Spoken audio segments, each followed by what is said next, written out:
चलिए, तो हमारा चल रहा है भाई पादप जगत का वर्गीकरण, जिसमें से हमने थैलोफाइटा, ब्रायोफाइटा, टेरिडोफाइटा, जिम्नोस्पर्म पढ़ लिया है। आज हम बात करने वाले हैं एंजियोस्पर्म के बारे में। अनावृत्तबीजी आखिर क्या होता है, ध्यान देना, क्योंकि आपका जो पीजीटी वाला एग्ज़ाम है, टीजीटी वाला एग्ज़ाम है, साथ ही साथ आपका नवोदय वाला एग्ज़ाम है, एनबीएस, केबीएस और संविदा शिक्षक, जितने भी आपके एग्ज़ाम होते हैं सभी के अंदर बॉटनी वाले जो भी पोर्शन अलग बना रखा है, जैसे मध्य प्रदेश वाले हैं तो उन्होंने जितना जूलॉजी को वेटेज दिया है उतना ही बॉटनी को दिया है, साफ लिख के दिया है। तो यहाँ से प्रश्न सीधे सीधे बनते हैं। तो एग्ज़ाम के लेवल के अकॉर्डिंग यहाँ पर प्रश्न चेंज होते रहते हैं, तो आप सभी लोगों को घबराना नहीं है, पूरी ईमानदारी से तैयारी करना है। तो चलिए भैया, राजकमल जी भी सब लोग जुड़ चुके हैं। ये सब कोर्सेस आपको पता ही है कौन कौन से चल रहे हैं, तो हम अपना स्टार्ट करने वाले हैं। ये देखिए, अब आपको बढ़िया जितने भी दुनिया में पेड़ दिखाई देते हैं सुंदर सुंदर आपके आसपास, पीपल, नीम, आम, हमारा राष्ट्रीय वृक्ष कौन सा है चलिए बताइए। जितने लोग देख रहे हैं, सबसे पहले हम हमारा स्टार्ट करने से पहले एंजियोस्पर्म आपसे एक प्रश्न पूछेंगे कि हमारे देश का राष्ट्रीय वृक्ष कौन सा है। राजकीय अलग अलग होते हैं, राष्ट्रीय वृक्ष कौन सा है। चलिए जल्दी जल्दी से आंसर आने चाहिए सभी लोग। बहुत बढ़िया, सभी के आंसर आ गए हैं। बनियान ट्री, बरगद का पेड़, ओके, सभी के आंसर है बनियान ट्री, बरगद का पेड़। तो बरगद का पेड़ बिल्कुल राइट आंसर है, ठीक है। फाइगस बेंगेलेंसिस नाम से आप देखोगे, हम आगे चल के इनके नाम भी पढ़ेंगे अलग अलग, कुल भी पढ़ेंगे, सब चीज़ पढ़ेंगे। तो आपको क्या करना है, हाँ, बनियान ट्री। अब चलिए स्टार्ट करते हैं, बोर्ड पर समझेंगे पहले। अभी तक हमने क्या देखा था, देखो शुरुआत हो रही थी धीरे धीरे। जिम्नोस्पर्म में क्या था, नग्न बीज पाया जाता था, मतलब उसमें फल नहीं पाए जाते थे। अब ऐसे पेड़ आ चुके हैं जो कि पूर्ण रूप से विकसित हैं। क्या है इनकी खासियत, चलिए शुरुआत करने वाले हैं। एग्जाम का एक भी प्रश्न नहीं छूटेगा अगर आप ईमानदारी से पढ़ोगे और मैं जो पढ़ा रहा हूँ उसके बाद में रिवाइज करके और क्वेश्चन आंसर्स लगाओगे तो दिक्कत नहीं आएगी। अब बात करने वाले हैं हम किसके बारे में, एंजियोस्पर्म, आवृत्तबीजी।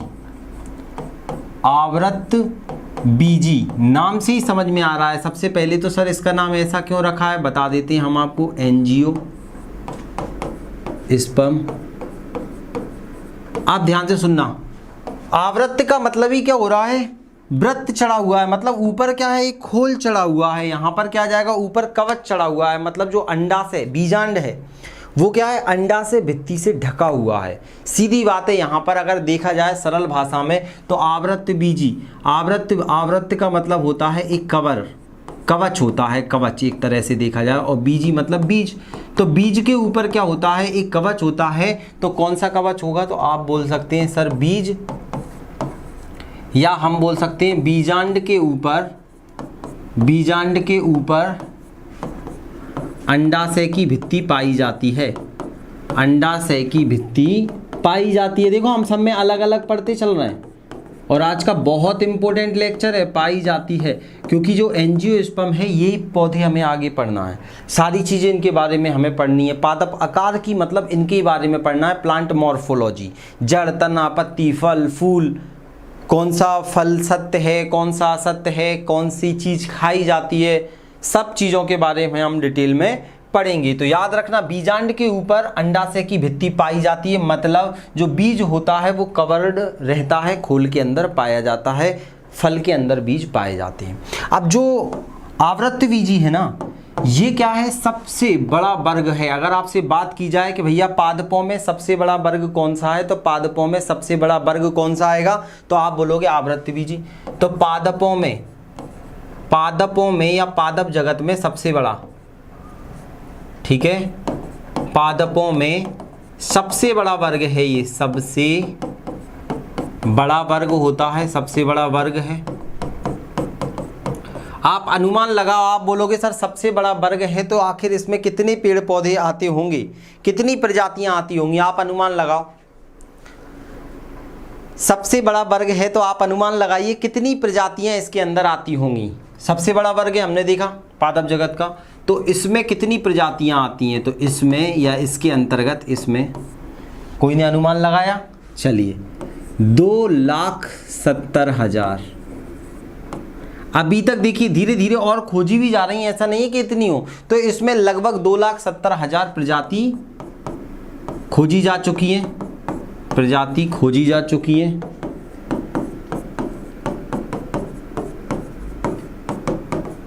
इतना आप सभी को याद रखना है, ठीक है। इतनी प्रजातियां इनमें क्या हो चुकी हैं, खोजी जा। बहुत बढ़िया, निशु जी ने भी आंसर दिया था, बहुत बढ़िया। हाँ, कुछ 2-4 जीरो लगाना भूल गए थे आप, कोई दिक्कत वाली बात नहीं है, इतना सभी को क्लियर हो रहा है। चलिए चलो, ओके ओके, हाँ सभी ने आंसर दिया था, तो इतना याद रखना है आप सभी लोगों को।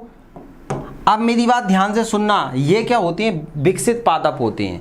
अब हमने देखा शुरुआत से कि थैलोफाइटा के अंदर कुछ ना कुछ कमी थी, ब्रायोफाइटा के अंदर कुछ ना कुछ कमी थी, लेकिन ये कैसे होते हैं, पूर्ण विकसित पादप होते हैं। ये कैसे होते हैं, पूर्ण। मेरी बात ध्यान से सुनते चलना, कोई दिक्कत नहीं आएगी। हाँ, 2,70,000 आप कभी मत भूलना। अब लेकिन मेरी बात ध्यान से सुनना, यह विकसित पादप होते हैं, इसका मतलब क्या, यह पूर्ण विकसित पादप होते हैं, पूर्ण विकसित पादप होते हैं, विकसित पादप होते हैं। पूर्ण विकसित पादप होते हैं का मतलब क्या, तो आप बोलोगे सर पूर्ण विकसित पादप होते हैं मतलब इनमें क्या पाई जाती है, इनमें जड़, तना, ऐसे ही लिख देते हैं ना, इधर ही लिख देते हैं, इनमें जड़, तना, पत्ती, फल या फूल ले लो पहले, फूल एवं फल पाए जाते हैं, फल पाए जाते हैं। अब देखो इनके अंदर बीज भी आ गया, तो मुझे बताओ ये क्रिप्टोगेमी होंगे या फिनेरोगेमी। तो हमने देखा था जिम्नोस्पर्म से पहले सारे के सारे क्रिप्टोगेमी थे, ये फिनेरोगेमस होते हैं, मतलब इनमें बीज पाया जाता है। तो याद रखना यह कैसे होते हैं, यह एक एक चीज से क्वेश्चन बनता है, इसलिए मैं पहले बेसिक क्लियर करता हूं आप लोगों का, फिर हम धीरे धीरे आगे एडवांस चीजों पर चलते चलते हैं। तो याद रखना यह कैसा होता है, यह फिनेरोगेमी, फिनेरोगेमी पादप होते हैं,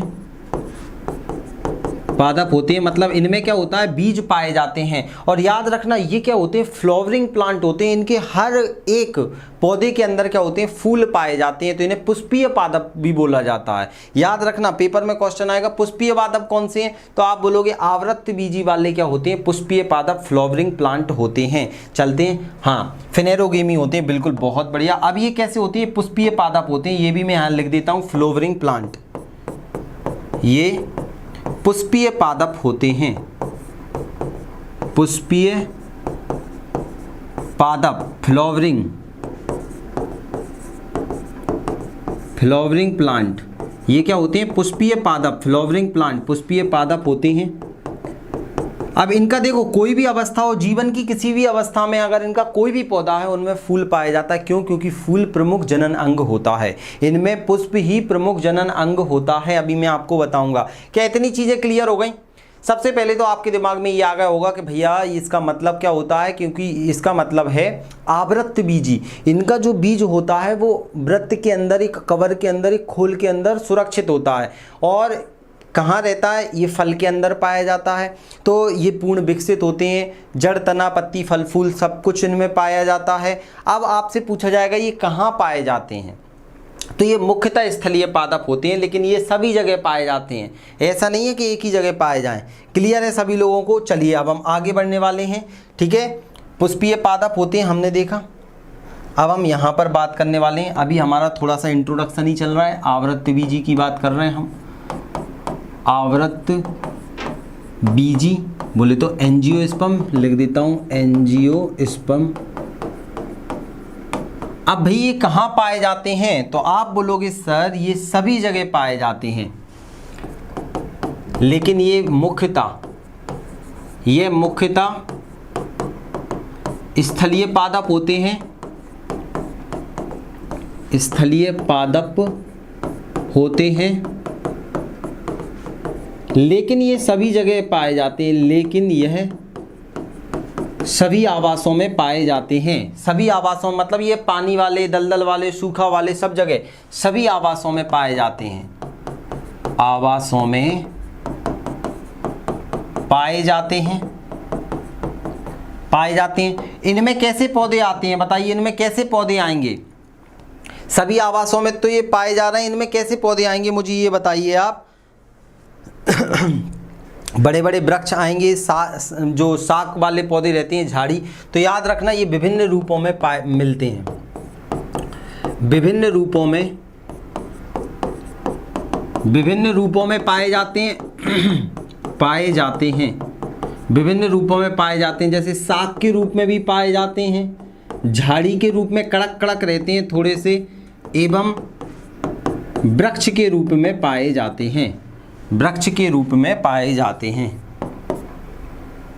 ये विभिन्न रूपों में पाए जाते हैं मैंने लिख दिया ना, तो ये साग के रूप में भी, झाड़ी के रूप में भी, वृक्ष के रूप में भी, ठीक है, सभी टाइप में, छोटे बड़े बिल्कुल। हाँ आप देखो, अगर इनका बहुत बढ़िया आपने बोला, अगर इनकी संरचना की बात करें, अगर इनके माप की बात करें, इनकी संरचना कैसी होती है, इनकी संरचना सूक्ष्म और बृहद दोनों प्रकार की होती है। सूक्ष्म मतलब ये सूक्ष्मदर्शी से भी देखे जा सकते हैं, इतने छोटे भी होते हैं, और बृहद इतने होते हैं कि 100 मीटर लंबे भी होते हैं।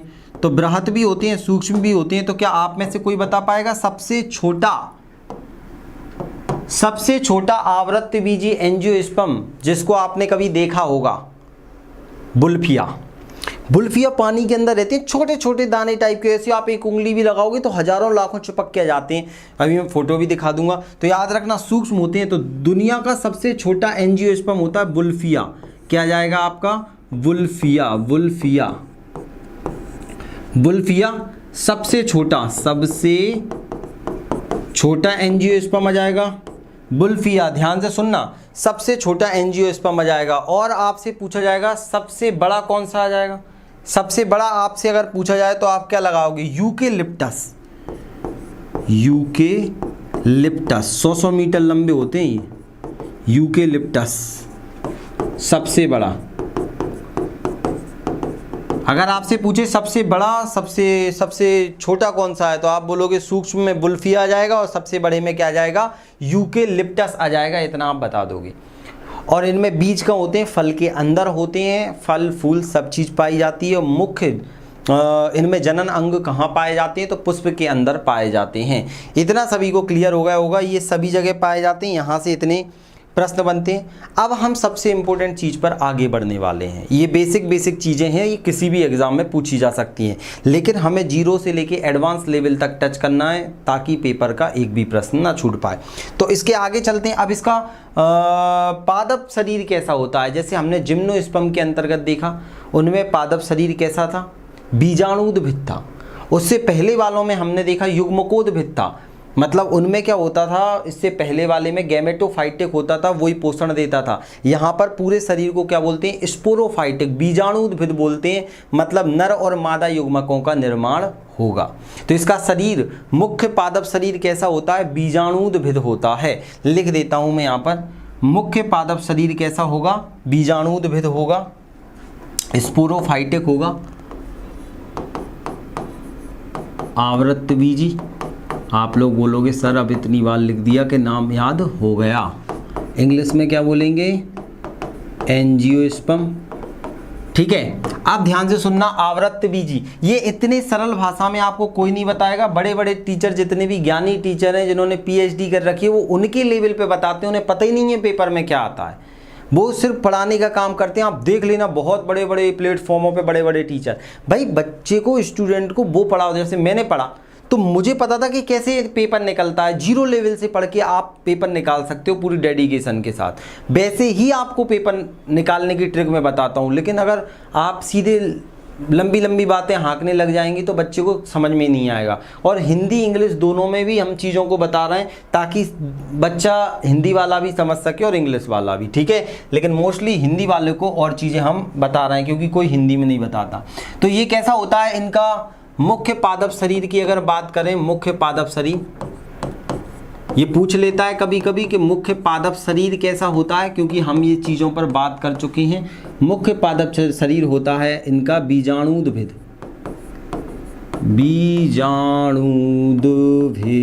बीजाणुद्भिद बोले तो स्पोरोफाइटिक।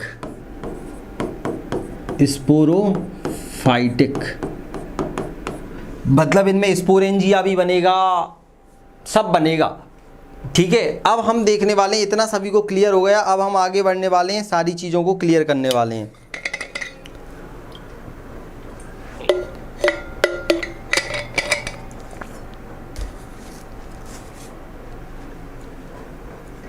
अब हम देखते हैं, चलिए अब हमारा लेक्चर थोड़ा सा इम्पोर्टेंट वाला स्टार्ट होने वाला है, जहाँ पर चीज़ें देखिए यहाँ से सीधे सीधे प्रश्न निकल के आएंगे, सरलता से मैं बताते जाऊँगा जो कॉन्सेप्ट आपको जानने जरूरी है। अब देखना इनमें प्रजनन कैसे होता है, इनमें जनन कैसे होता है। तो आप सभी को पता है कि इनमें जो ये पुष्पीय पादप है, पुष्प मुख्य जनन अंग होता है। मतलब पुष्प अगर देखा जाए तो पुष्प पर ही जननांग पाए जाते हैं, इनमें पुष्प पर जननांग पाए जाते हैं, पुष्प पर जननांग, ठीक है। रिप्रोडक्टिव ऑर्गन जननांग पाए जाते हैं। आप बताओ मुझे, मेल को मेल भी पाया जाएगा और फीमेल वाला पार्ट भी पाया जाएगा, नर भाग भी पाया जाएगा और मादा भाग भी पाया जाएगा। तो ये पुष्प पर ही पाए जाते हैं। तो भाई पुष्प पर जो नर भाग होगा, नर वाला भाग होगा, नर जननांग बोल देता हूं मैं, नर जननांग। मेल सेक्स ऑर्गन भी बोल सकते हैं आप, इंग्लिश में क्या बोलेंगे, mail sex organ, male sex organ. क्या आप नाम बता पाओगे? और एक क्या आ जाएगा, मादा जननांग, मादा जननांग, female sex organ, sex organ. बताइए मादा जननांग और नर जननांग, क्या आप में से कोई बता पाएगा नर जननांग का नाम? जल्दी से, क्या मैं इंतजार करूं आप लोगों के कमेंट का? नर जननांगों को क्या कहा जाता है?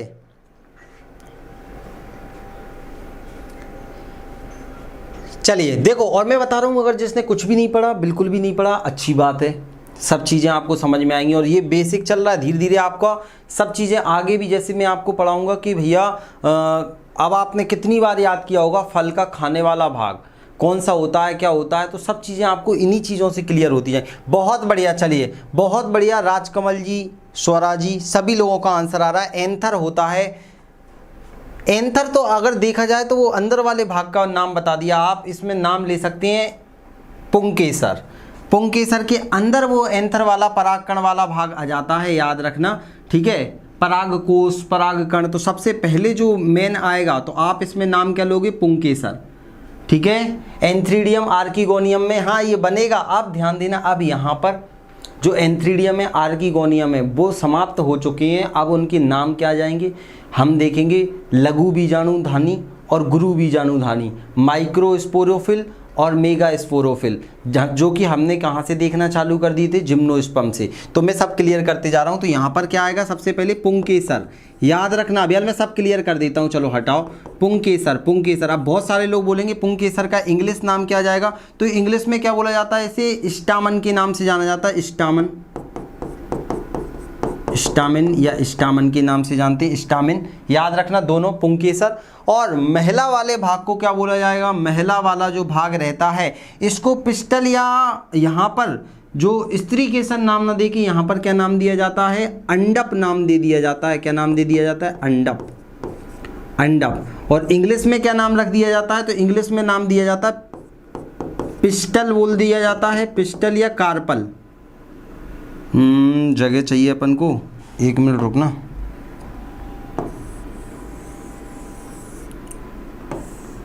ठीक है, आप ध्यान से सुनना,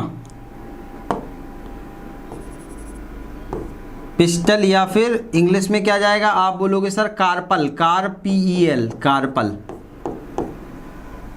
ठीक है।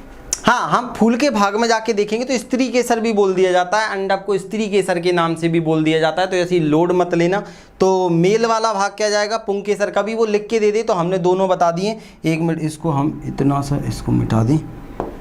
चलिए अब हम पढ़ने वाले, देखो इनमें प्रजनन कैसे होता है। अब थोड़ा सा हम पुंकेसर के बारे में बात करें कि भाई पुंकेसर दिखता कैसा है, और स्त्री केसर कैसा दिखता है, या अंडप कैसा दिखता है, या फिर आप बोलोगे कार्पल कैसा दिखता है, या पिस्टल कैसा दिखता है, देख लेते हैं। फिर यहाँ पर प्रश्न आता है निषेचन कैसे होता है, इनमें क्या होता है वो हम बात करेंगे। क्लियर, इतना आप समझ गए होगी कि इनमें पुष्प में नरजननांग पाए जाते हैं, और नरजननांग का male organ, male sex organ हमने देखा। अब ध्यान से सुनना, नरजननांग की अगर हम बात करें, तो नर जननांग इस प्रकार से होता है।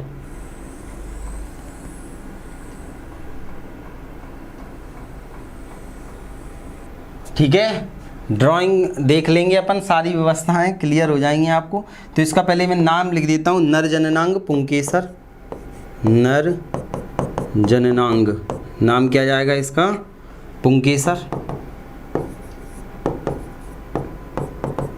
स्टामिन, पुंकेसर। ठीक है, अब मेरी बात ध्यान से सुनना, इसमें ये जो पूंछ टाइप की दिख रही है इसको क्या बोला जाता है? तंतु के नाम से जाना जाता है, या फिर पुतंतु बोल दिया जाता है, याद रखना। और इंग्लिश नाम क्या जाएगा इसका? फिलामेंट जाएगा। क्या जाएगा? फिलामेंट, पुतंतु। पुतंतु इंग्लिश नाम भी लिख देता हूं मैं, फिलामेंट आ जाएगा, फिलामेंट। ठीक है, पुतंतु हो जाएगा। अब जितने लोगों ने, याद रखना, जितने लोगों ने क्या बोला था? एंथर बोला था। अब जो एंथर होता है वो ऊपर वाला, ये वाला भाग होता है एंथर, परागकोश। ऊपर उठा हुआ जो भाग दिखाई दे रहा है इसको बोला जाता है एंथर, परागकोश। वाइट कलर से मैं कर देता हूं, ये वाला है परागकोश। परागकोश, एंथर। ठीक है, परागकोश होता है एंथर। अब एंथर ही, एंथर के अंदर क्या बनता है? तो एंथर के अंदर छोटे छोटे से बीजनुमा संरचना पाई जाती है इस प्रकार से। ये बेसिक है आपकी चीजें, आगे जब मैं आपको पुष्प पढ़ाऊंगा ना, फूल पढ़ाऊंगा, तब भी हम देखेंगे। तो पराग कण के अंदर क्या पाए जाते हैं? परागकोश पाए जाते हैं, परागकोश पाए जाते हैं। पराग, देखो परागकोश के अंदर पराग कण पाए जाते हैं, पराग कण पाए जाते हैं। छोटे छोटे से दाने नुमा संरचना रहती है, वो क्या कहलाती है? पराग कण कहलाती है। ये आपसे पूछ लिया जाता है, ध्यान से सुनना। परागकोश पोलन ग्रेन के नाम से इंग्लिश में जाना जाता है, पराग कण को पोलन ग्रेन।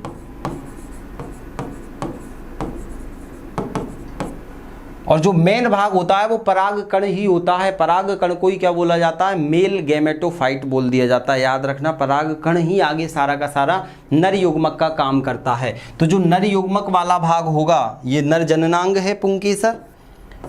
मेन जो पराग कण वाला भाग होता है, याद रखना, यही क्या होता है? मेल गैमेटोफाइट होता है। क्या होता है? Male gametophyte. लिख देता हूं, पराग कण वाले को क्या बोला जाता है? नर युग्मक होता है। ये नर युग्मक, मेल गैमेटोफाइट होता है, मेल गैमेटोफाइट।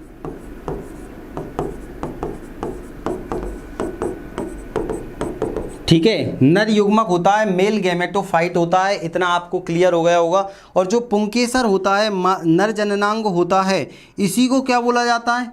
हमने देखा था एक माइक्रोफिलस और मेगाफिलस। तो मेगा मतलब गुरु बीजाणु पर्ण, और तो ये कहाँ बनता है? गुरु बीजाणु पर मतलब मेगा, ये बनेगा माइक्रो पर। जो पुरुष वाला भाग होता है वो माइक्रो होता है। तो याद रखना, जो जननांग होता है नर जननांग पुंकेसर, इसी को क्या बोला जाता है? माइक्रोफिलस के नाम से भी जाना जाता है। मतलब लघु बीजाणु पर्ण पर लघु बीजाणु धानी बनती है। मैंने आपको बताया था कि लघु बीजाणु पर्ण रहेगा, छोटा वाला पत्ता रहेगा, उस पर क्या बनता है? जैसे हमने जिम्नोस्पर्म में पढ़ा था, ऐसे ही इसके अंदर भी क्या होता है? इसको क्या बोल दिया जाता है? माइक्रोफिलस। ठीक है, इंग्लिश नाम पूरा क्या जाएगा? यस सर, ठीक है, चलिए। हाँ, तो इसका नाम क्या जाएगा पूरा? याद रखना, मेगा की जगह यहां पर लिख देते हैं माइक्रोस्पोरोफिलस, माइक्रोस्पोरोफिलस। ठीक है, इसी को माइक्रोस्पोरोफिलस भी बोला जाता है, भी कहा जाता है, कहा जाता है। लघु बीजाणुधानी बोल दो। तो लघु बीजाणुधानी के अंदर क्या बनता है? तो आप बोलोगे सर नर युग्मक, जिसका नाम क्या होता है? परागकण। ये कहाँ बनता है? परागकोश के अंदर। तो याद रखना, परागकोश के अंदर क्या बनता है? परागकण बनता है। जो नर युग्मक होता है पोलन ग्रेन होता है। और ये नर युग्मक ही जाएगा कहाँ पर? मादा वाले भाग में, जो कि प्रजनन का काम करेगा। पहले इतना क्लियर हुआ? हाँ, माइक्रो वाला भाग रहेगा तो मैंने लिख दिया माइक्रोस्पोरोफिलस भी बोला जाता है, और मादा वाले भाग में हम मेगास्पोरोफिलस बोलेंगे। पहले इतना क्लियर हुआ, फिर मैं आगे बढ़ूंगा। पहले बिल्कुल सरलता से हम चल रहे हैं, ताकि आगे जब मैं आपको एम्ब्रियोलॉजी के अंतर्गत पढ़ाऊंगा, भ्रूण कोश विज्ञान जो रहता है एम्ब्रियोलॉजी, वहाँ पर हम पढ़ेंगे कैसी कैसी इनकी संरचनाओं में किस प्रकार से जनन होता है, कैसे बीजांड बनता है, कैसे अंडाशय बनता है, ओव्यूल क्या होता है, एक एक चीज़ को पढ़ाऊंगा मैं। मेल गैमेटोफाइट को बोला जाता है माइक्रोस्पोरोफिलस। यहाँ माइक्रोस्पोरोफिलस जो रहेगा, ध्यान से सुनना, हाँ ये मेल गैमेटोफाइट तो रहेगा ही, पुंकेसर वाला जो भाग रहता है, ये पुंकेसर वाला जो भाग रहता है, नर जननांग रहता है, इसके अंदर पराग कण पाए जाते हैं, पराग कण को मेल गैमेटोफाइट बोला जाता है, याद रखना। लेकिन जो मेल गैमेटोफाइट बनते हैं वो माइक्रोस्पोरोफिलस पर बनते हैं। मैंने 3 चीज़ें आपको बताई थी, सरलता से दोबारा बता रहा हूँ। हमने सबसे पहले यहाँ फूल के अंदर बन रहा है, लेकिन हमने जिम्नोस्पर्म के अंदर फूल नहीं बनता था, वहाँ पत्ते देखे थे, तो पत्ते को हमने क्या बोला था, माइक्रोस्पोरोफिलस। ठीक है, मतलब हिंदी में बोलेंगे तो लघु बीजाणुपर्ण। उसके अंदर हमने पढ़ा था लघु बीजाणुधानी, माइक्रोस्पोरेंजिया। फिर हमने देखा था उसके अंदर क्या बन रहे थे, माइक्रोस्पोर बन रहे थे। ऐसे ही यहाँ पर इसके अंदर क्या बन रहे हैं, परागकण पोलन ग्रेन बन रहे हैं। तो मेल गैमेटोफाइट नर युग्मक को बोलेंगे, और इस वाले भाग को पुंकेसर को ही क्या बोलेंगे, नर वाले भाग को, याद रखना। ठीक है, मैंने रिपीट एक बार कर दिया है, ध्यान देना स्वराजी। ये नीचे वाला जो मेल वाला भाग होता है उसको क्या बोल दिया जाता है, माइक्रोस्पोरोफिलस बोल दिया जाता है। उसके अंदर मेल जो रहेगा गैमेटोफाइट बनता है। मेल गैमेटोफाइट ही आगे जाकर क्या करेगा, मादा वाले भाग में निषेचन की क्रिया करता है। इतना क्लियर हुआ? चलूँ मैं आगे, जल्दी बताइए मुझे। इतना क्लियर हो गया तो फिर मैं आगे बढ़ने वाला हूँ। फीमेल सेक्स ऑर्गन की बात करें, ये मेल हो गया, अब हम फीमेल की बात कर रहे हैं। चलिए अब बात कर, फिर मैं दोनों को मिक्सअप करूंगा, इसलिए आप सभी लोग तैयार रहिए, बाद में मुझे दोष न देना जग वालों। ठीक है, चलिए ओके। अब ध्यान से सुनना, अब आता है मादा वाला, अंडप या स्त्री धानी की बात कर लेते हैं। तो अब आता है मादा जननांग वाला भाग। हाँ, अभी मैं पूरा फूल नहीं बना रहा, सिंपल बना के बता रहा हूँ आपको, नहीं तो आप बाद में बोलो, क्योंकि अपन बाद में फूल पूरा का पूरा देखेंगे ना। ज़्यादा ही बेकार बन गया क्या, थोड़ा सा इसको मोटा कर देते हैं। अब देखना, इससे सुंदर कहीं आपको मिलेगा क्या।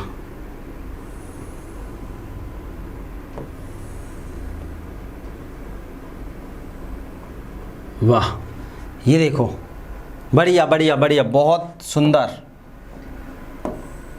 यहाँ रख लेते हैं इसे, यहाँ रख लेते हैं।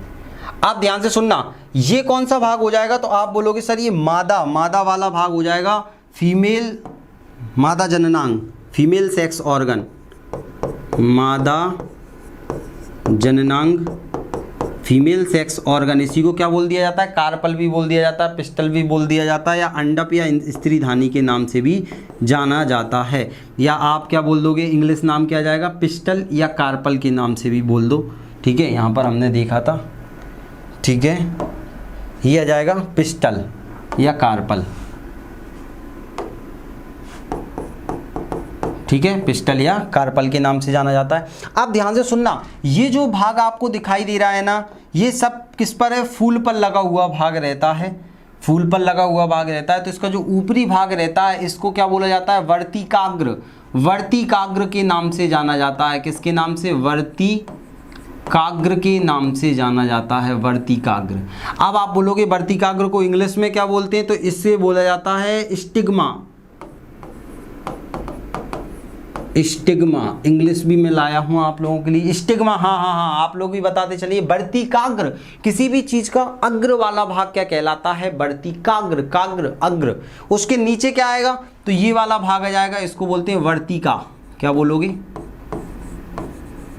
वर्तिका, क्या बोलोगे, वर्तिका बोलोगे। ध्यान से समझते चलना, क्योंकि ये चीज़ें आगे जब मैं एम्ब्रियोलॉजी पढ़ाऊंगा ना तब काम में आएगी आपको। ठीक है, आप वर्तिका को स्टिग्मा स्टिग्मा तो ऊपर वाला हो गया था, वर्तिका को स्टाइल बोलते हैं, स्टाइल, स्टाइल में रहने का, style, style STYLE, style, stigma, उसके बाद में स्टाइल। हाँ, स्टाइल।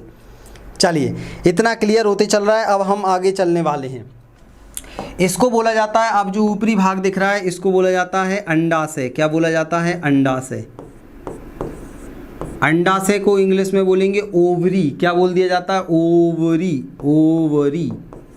ठीक है, ओवरी अंडा से बोल दिया जाता है। अब हमने देखा कि भैया इसमें जो नाम ही समझ में क्लियर हो रहा है, एंजियोस्पर्म आवृत्त बीजी, मतलब जो बीज है उसके चारों ओर एक कवच है। कवच किसका है? अंडाशय की भित्ति पाई जाती है। तो इसके अंदर क्या पाया जाता है? बीजांड पाया जाता है। क्या पाया जाता है? बीजांड पाया जाता है। बीजांड पाया जाता है। लेकिन मुझे जगह लगेगी हल्की सी, तो मैं क्या कर रहा हूँ, इस वाले पार्ट को उठा के फेंक तो नहीं रहे, हम यहाँ रख देते हैं। टेढ़ा सा हो रहा है हल्का सा, है ना।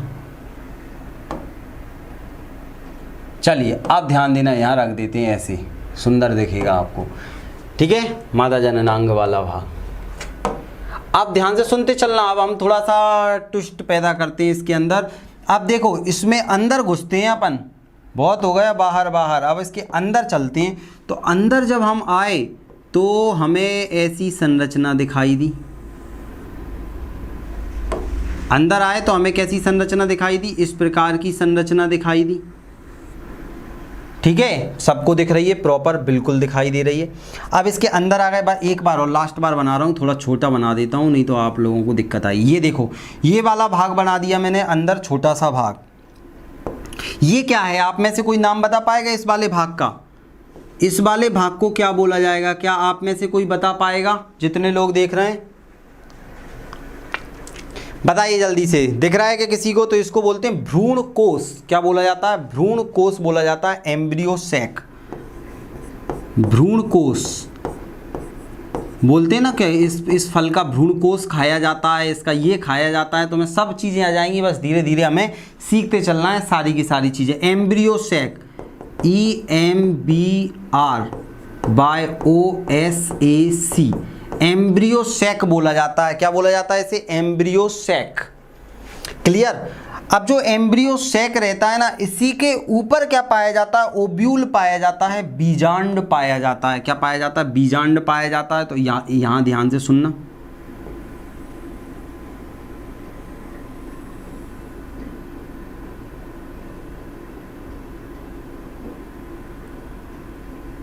कोई दिक्कत वाली बात नहीं।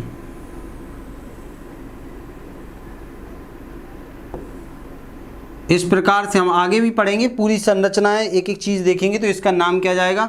ये तो मैं बता रहा हूँ क्योंकि ये इसी से फल बनते हैं, अलग अलग प्रकार के फल, सत्य फल, असत्य फल, कौन सा खाने वाला भाग है, क्या है। तो इसको बोलते हैं बीजांड। क्या बोलते हैं? बीजांड।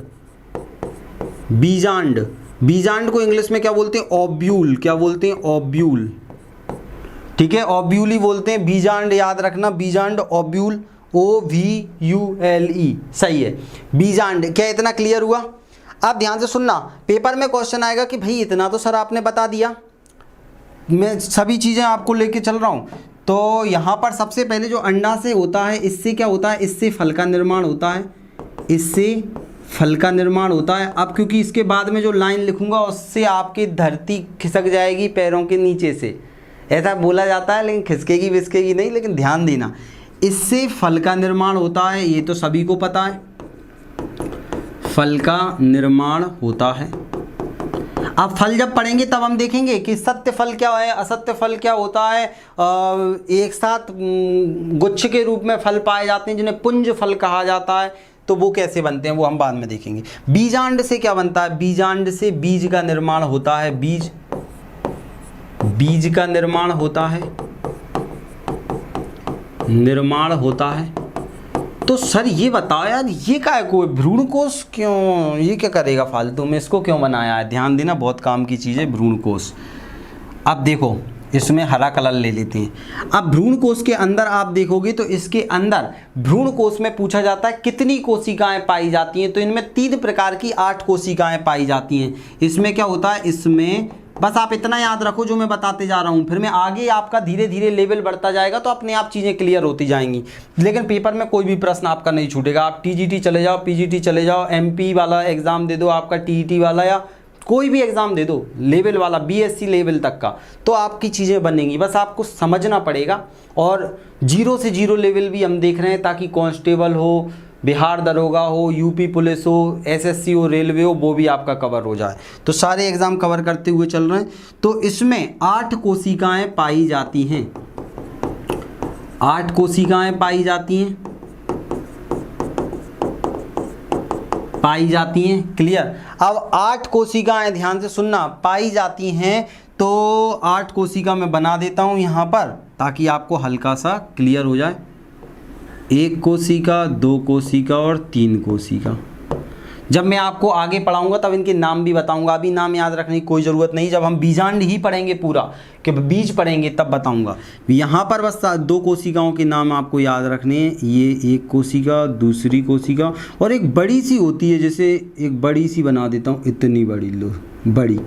इस बड़ी वाली को क्या नाम दे दिया जाता है? एग सेल दे दिया जाता है। कितनी हो गई टोटल, हो गई कि नहीं हुई? 8 एग सेल होती है, EGGCELL, एग सेल मतलब अंडा। यही होता है अंडा। अंडा जो बनता है ना फीमेल के अंदर, तो ये फीमेल वाला भाग होता है, इसका नाम क्या है? अंडप। अंडप के अंदर क्या बन रहा है? अंडा बन रहा है। और ये भ्रूण कोष पाया जाता है जिसमें भ्रूण का निर्माण होता है, एम्ब्रियो का निर्माण होता है। इसमें जो मुख्य कोशिका है एग सेल, वैसे 2 हो जाएंगी, सहायक कोशिकाएं छोड़ो उन्हें। अब 8 हो गई कि 6 अभी नहीं हुई हैं? बहुत बढ़िया, चलो सभी ध्यान दे रहे हैं, नहीं तो छुड़वा देता मैं। चलो आप ध्यान से सुनना। तो यहाँ पर 2 कोशिकाएं रह गई बीच वाली, 1 और 1 2। याद रखना ये क्या आ जाएंगी? 2 कोशिकाएं आ जाएंगी। इनको बोलते हैं द्विगुणित केंद्रक। इनमें द्विगुणित केंद्रक होता है, इसीलिए केंद्रक एक नहीं है, केंद्रक इनका 2 कोशिकाओं से मिलकर बना होता है, इसीलिए इसको द्विगुणित केंद्रक के नाम से भी जाना जाता है। मतलब डिप्लॉयड केंद्रक के नाम से न्यूक्लियस होता है द्विगुणित। हैप्लॉयड मतलब सिंगल और डिप्लॉयड मतलब द्विगुणित। तो द्विगुणित होता है। अब इसको नाम क्या दे दिया जाता है? द्वितीयक ध्रुवीय कोशिका बोल दिया जाता है, सेकेंडरी पोलर सेल। द्वितीयक ध्रुवीय कोशिका दिख रहा है ना, 2 कोशिकाएं हैं।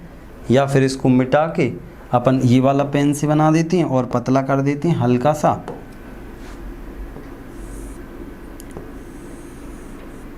ठीक है।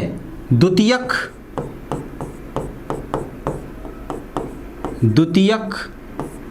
ध्रुवीय कोशिकाएं, ध्रुवीय कोशिकाएं ये क्या पाई जाती हैं? इसमें द्वितीय ध्रुवीय कोशिकाएं पाई जाती हैं। याद रखना, द्वितीयक ध्रुवीय कोशिकाएं पाई जाती हैं, कोशिकाएं पाई जाती हैं। और ये कैसी होती है? देखो 2 कोशिकाएं, तो ये डिप्लॉयड है, हैप्लॉयड नहीं है। इसको हम 2N बोलेंगे। क्या बोलेंगे? द्विगुणित होती है, द्विगुणित। डिप्लॉयड है, द्विगुणित है। क्या है? द्विगुणित है, द्विगुणित आ जाएगी। और ये जो आप देख रहे हो ना, ये सब क्या आ जाएंगे? ये जो नर युग्मक बन रहा है, मादा युग्मक, ये एग क्या बन रहा है? ये एग जो बन रहा है ये सिंगल कोशिका है, ये सिंगल कोशिका है, एन है, एन मतलब ये आगुणित होता है। कैसा होता है? आगुणित होता है। अभी मिलेगा तब द्विगुणित बनेगा, क्योंकि जो पौधा है स्पोरोफाइटिक है, ये द्विगुणित पौधा होता है। कैसा होता है? द्विगुणित होता है, डिप्लॉयड होता है। ये आपको याद रखना है। इतना क्लियर हो गया? इतना क्लियर हो रहा है? फिर मैं आगे बढ़ूं, क्योंकि अब जो मैं लाइन लिखूंगा वो बहुत इंपॉर्टेंट लाइन लिखने वाला हूं। अब आपने देखा द्वितीय ध्रुवीय कोशिकाएं पाई जाती हैं, secondary polar cell, secondary polar cell के नाम से भी इसे जाना जाता है, सेकेंडरी पोलर सेल, द्वितीयक ध्रुवीय कोशिकाएं। जी क्लियर है? अब हम आगे बढ़ते हैं। अब मैं जो लाइन लिख रहा हूँ वो इम्पोर्टेंट है, उसको हम अब समझने वाले हैं। क्लियर? चलो कहाँ लिख दूँ? यहाँ लिख देता हूँ। अब ध्यान से सुनना, इसमें क्या होता है? इसमें दोहरा निषेचन पाया जाता है। ये जो लाइन लिख रहा हूँ मैं वो इम्पोर्टेंट है। इसमें दोहरा निषेचन, इसका मतलब क्या है? दोहरा निषेचन। इसमें दोहरा निषेचन, दोहरा निषेचन को इंग्लिश में क्या बोलेंगे? Double fertilization, DOUBLE fertilization. ये सब आप देखो TGT का सिलेबस उठा के, PGT, TET, ये सब के अंदर जो खासकर बॉटनी वाले लेके बैठे हैं, जूलॉजी प्लस बॉटनी है, उनमें तो प्योर भर के रखा है। और जो एग्जाम और हो रहे हैं अन्य तमाम, उनमें सीधे सीधे एक एक लाइन के पूछ लेता है अलग अलग। तो हमें कुछ भी छोड़ के नहीं जाना, समय है हमारे पास। इसमें दोहरा निषेचन, डबल फर्टिलाइजेशन एवं अब जो मैं लिख रहा हूं ये क्या लिख दिया मैंने? त्रिक संलयन, ट्रिपल फ्यूजन, त्रिक संलयन, ट्रिपल फ्यूजन, संलयन, ट्रिपल फ्यूजन। अब इसको कहां तक रट के जाओगे, ध्यान से सुनना। ट्रिपल फ्यूजन होता है, ट्रिपल फ्यूजन होता है, ध्यान से सुनना। अभी क्या हो गई, अब ये क्या लिखा है, किसी को समझ में आया क्या? जल्दी बताओ। इसमें दोहरा निषेचन का मतलब क्या होता है? दोहरा निषेचन एवं त्रिक संलयन, इसका मतलब क्या है? कोई बताएगा? जल्दी बताओ। सबको पता है ना इसका मतलब? जल्दी बताओ। सबको पता हो तो फिर छुड़वाएं इसको और आगे बढ़ें। चलिए, इतना क्लियर हो गया होगा। देखो ये पीछे वाला पूरा क्लियर है। हाँ चलिए, नहीं तो आप क्लियर हो जाएगा, कोई दिक्कत वाली बात नहीं है। आप सुनना मेरी बात। ये पौधा कैसा है? अब मेरी बात ध्यान से सभी लोग सुनेंगे।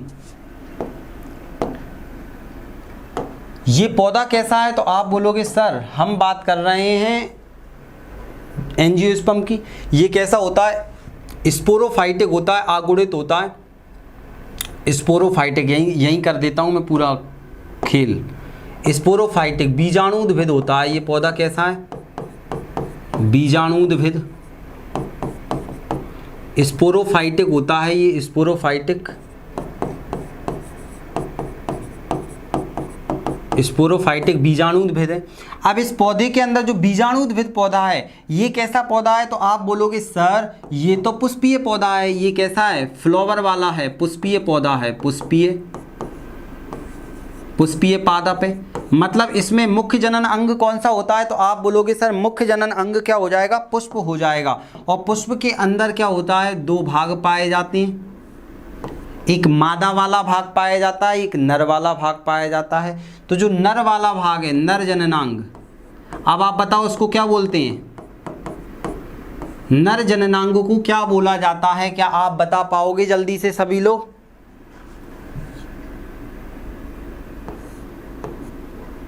ठीक है, मादा जननांग। चलिए पुंकेसर, बिल्कुल राइट आंसर, बहुत बढ़िया। तो जो नर जननांग वाला भाग होता है इसको क्या बोला जाता है? पुंकेसर बोल दिया जाता है। क्या बोलते हैं? पुंकेसर, पुंकेसर।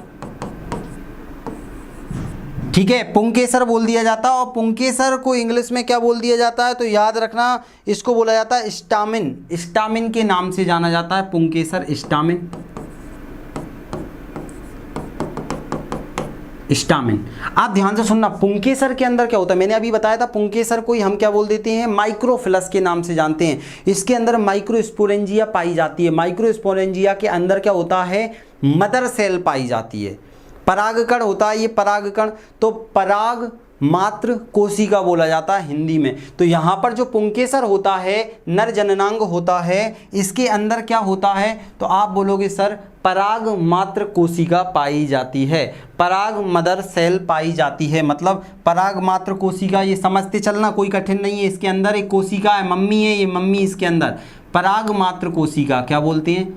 पराग मात्र कोशिका पाई जाती है, पराग मात्र मदर सेल। पीएमसी लिख देता हूं, पीएमसी भी समझ में आ रहा होगा। पराग मदर सेल आ जाएगी, पीएमसी पाई जाती है। ये कैसी होती है? द्विगुणित होती है, डिप्लॉयड होती है। ये कैसी होती है तो 2n लिख देता हूं। 2n मतलब समझ जाना, इसमें सब चीज द्विगुणित चल रहा है। अब पराग मात्र कोशिकाओं में क्या होता है तो आप बोलोगे सर पराग मात्र कोशिका में होता है मियोसिस सेल डिवीजन, अर्धसूत्री कोशिका विभाजन। क्या होता है? अर्धसूत्री कोशिका विभाजन, अर्धसूत्री कोशिका विभाजन। क्योंकि अब ये पेड़ पौधे विकसित हो गए, कोशिका विभाजन होता है। ये भी मैंने आपको पढ़ाया है, अर्धसूत्री कोशिका विभाजन। तो इनमें अर्धसूत्री कोशिका विभाजन मतलब मियोसिस सेल डिवीजन, कभी इंग्लिश में भी दे दे, मियोसिस सेल डिवीजन होता है, अर्धसूत्री कोशिका विभाजन होता है। इसके फलस्वरूप क्या बनता है तो नर युग्मक बनता है। हमने वो स्टेप पीछे पूरी की पूरी ये पढ़ रखी है। ये देखो यहाँ पर अब क्या होता है, पराग कोश के अंदर ये पूरी की पूरी प्रोसेस चल रही है। इससे क्या बनेगा? पराग कण बनेगा। क्या बनेगा? पोलन ग्रेन बनेगा। अब यहाँ पर क्या बनेगा? पराग कण बनेगा, पराग कण, पराग कण, परागकण, पोलन ग्रेन बनेगा, पोलन ग्रेन। और पोलन ग्रेन ध्यान से सुनना, ये नर युग्मक है। ये क्या है? नर युग्मक है, ये नर युग्मक है। और नर युग्मक परागकण को क्या बोलेंगे? नर युग्मक। मेल गैमेटोफाइट है, ये क्या है? मेल गैमेटोफाइट है। और ये कैसा रहता है? ये अभी हैप्लॉइड है, एन है, जब अभी मिला थोड़ी है, एन है, ये मतलब आगुणित है। ये कैसा है? आगुणित है, आगुणित होता है। ये हैप्लॉइड होता है, एन होता है आगुणित, क्योंकि हमारा भी आगुणित होता है स्पर्म, एग से एग भी आगुणित होता है, मतलब दोनों मिलेंगे तब द्विगुणित बनता है, याद रखना, तब दोनों के गुणसूत्र मिलते हैं। अभी सिंगल सिंगल गुणसूत्र हैं इनमें। क्लियर? इतना क्लियर हुआ क्या? इतना क्लियर हो गया। पराग कण बन गया, नर युग्मक बन गया। और मादा वाले भाग में हमने देखा मादा जननांग। तो मादा जननांग से क्या बना? मादा जननांग वाले भाग से हमने देखा कि यहाँ पर दो चीज़ें बनी। एक एग सेल बन गई थी, यहाँ पर क्या बना? अंडाशय से। यहाँ पर एक क्या बना? एक अंडा बना, एग बना, एग बना। और एक क्या बना? द्वितीयक ध्रुवीय कोशिकाएं बनी, क्योंकि भ्रूण कोश के अंदर ही पूरा का पूरा मामला है। भ्रूण कोश के अंदर ही सारी की सारी चीज़ें चलनी है। एम्ब्रियो सैक के अंदर ही बीज का निर्माण हो रहा है। क्लियर? अब बीज जब पढ़ेंगे तब डिटेल में देखेंगे। अभी हम इसको समझने की कोशिश कर रहे हैं, ज़्यादा उलझ नहीं रहे, हम चीज़ों को क्लियर करते हुए चल रहे हैं। इतना सभी को क्लियर हो गया, ठीक है, ताकि हमारे सभी स्टूडेंटों को समझ में आए। मादा जननांग के अंदर हमने देखा कि भैया दो चीज़ें बन रही हैं। किसके अंदर बन रही हैं? तो आप बोलोगे सर यहाँ भ्रूण कोश के अंदर। भ्रूण कोश के अंदर क्या बना? भ्रूण कोश, एम्ब्रियो सेल, एम्ब्रियो सैक के अंदर क्या बना? भ्रूण कोश के अंदर दो कोशिकाएं बनी। क्या बनी? दो कोशिकाएं बनी।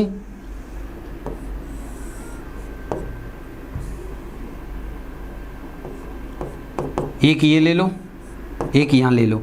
तो एक क्या हो जाएगा यहाँ पर? आप ध्यान से सुनना। एक क्या बनेगा आपका? एग सेल बनेगा, और एक बनेगा अंडा। अंडा लिख देता हूँ मैं यहाँ पर। एक यहाँ पर अंडा बन गया।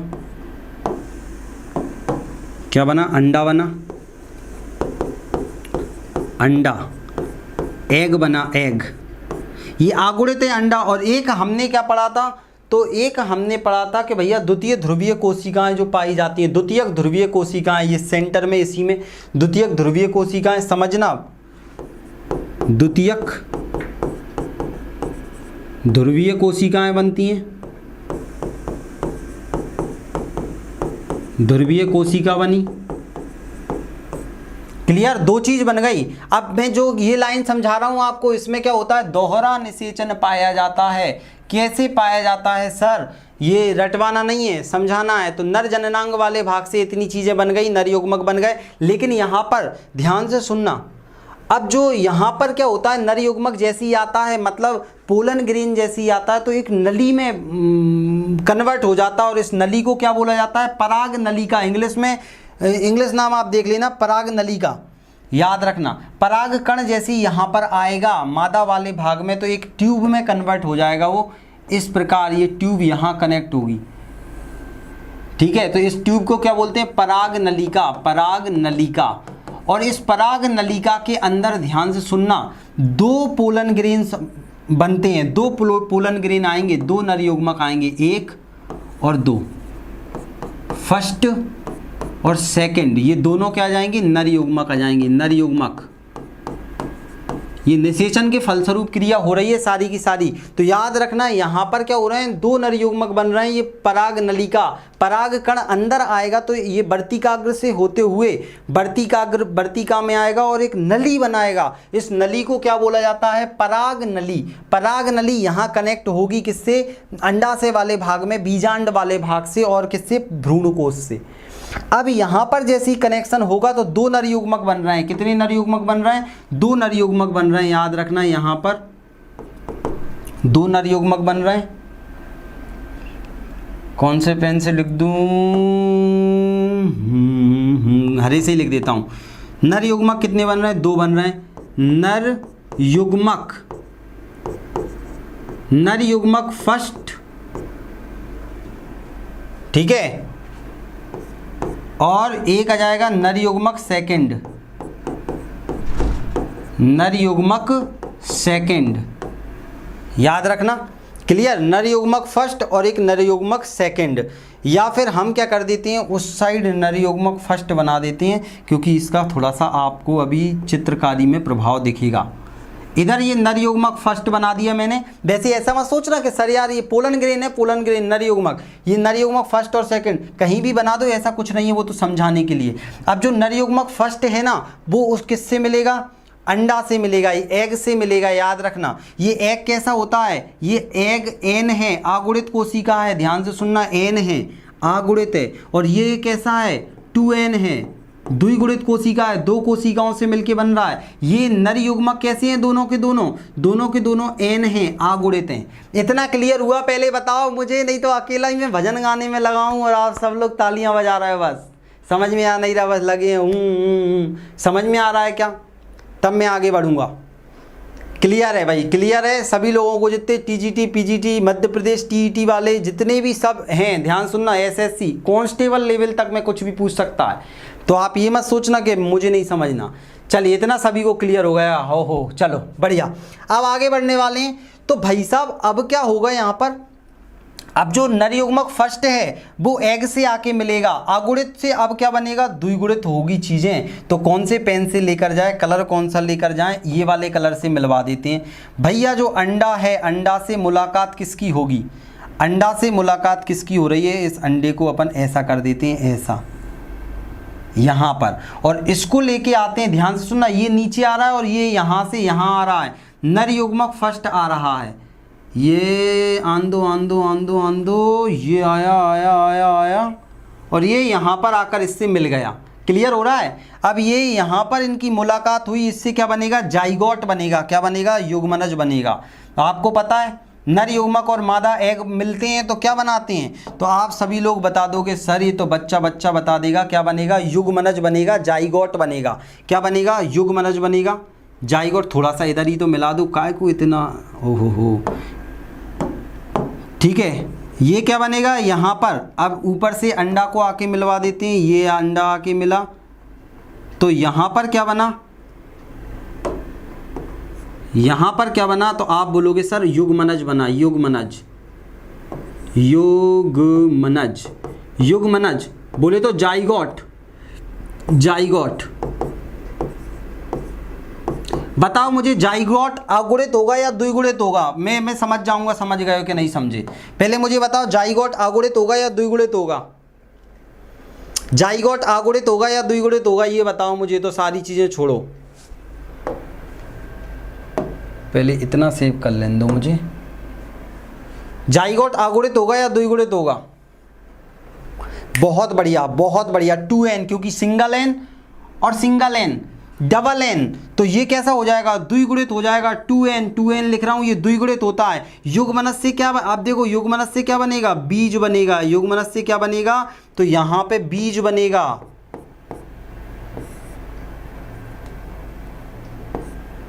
युग्मनज से ध्यान से सुनना, भ्रूण बनेगा। पहले युग्मनज से एम्ब्रियो बनेगा, भ्रूण बनेगा, इतना आपको याद रखना है। युग्मनज से क्या बनेगा, भ्रूण बनेगा, एम्ब्रियो बनेगा। भ्रूण बोले तो एम्ब्रियो,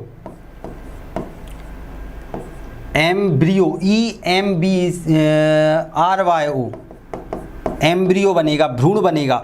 अब मुझे बताओ भाई साहब, जब मम्मी के पेट में बच्चा रहता है, भ्रूण रहता है, उसको खाना वाना कहाँ से मिलता है, प्लेसेंटा से मिलता है, एक नली निकली होती है, तो इसको भी तो खाना चाहिए। तो इसको खाने के लिए क्या व्यवस्था करेंगे, भ्रूण को पोषण कौन देगा, तो यहां पर दोहरा निषेचन हो रहा है, मतलब दो नर युग्मक हैं, दो नर युग्मक होने के कारण यहां पर कौन सा निषेचन हो रहा है, दोहरा निषेचन हो रहा है।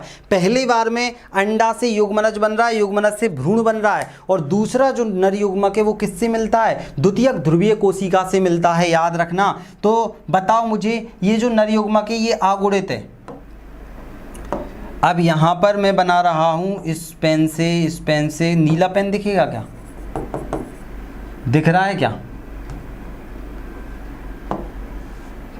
पेन वाइट चलेगा। चलो आप ध्यान से सुनना, अब ये दोनों, हाँ अब ये दोनों मिलेंगे, ये वाला और ये मिलेगा, तो अब क्या बनेगा, तो यहां पर इसका नाम हो जाएगा भ्रूणपोष।